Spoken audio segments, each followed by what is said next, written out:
Hello mga travelers! Nandito ako sa napaka-famous na House of Lechon. So, sa pagkaka-research ko, masarap daw ito and it a must go to restaurant dito sa Cebu. So, super dami talaga ng kumakain na local. So, it must be very good. And while we're waiting for me to be seated, andito si ate, napapanood mo siya, nakikita mo kung paano ba ginagawa ng mga locals ang mga puso or yung kanin na nakabalot sa pandan ata yun. Correct me if I'm wrong. Make a comment down on the comment section kung anong tawag doon. Pandan nga ba?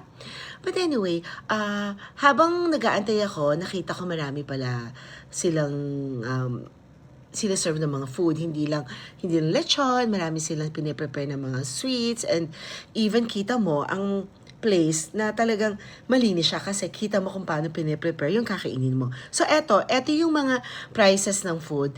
I'm sorry ha, pero medyo mahal siya for the serving, maliit lang. So I think ang binabalikan naman dito are their services. Ayan, habang nag-aantay ako, may katagalan din i-serve ang food kasi nga madami. Nanood mo na ako kay kuya habang nagtatadtad ng lechon. Yun nga lang, yung lechon nila medyo maalat. Pero pag nilagyan mo naman siya ng vinegar na meron sila ng sauce, it really blended naman and it neutralizes the saltiness. And then eto, ang isang pinakagusto ko dito is of course yung ice cream nila. At hindi ko nga lang na-try yung mga puto bongbong kasi I'm kind of full na nung nandun ako.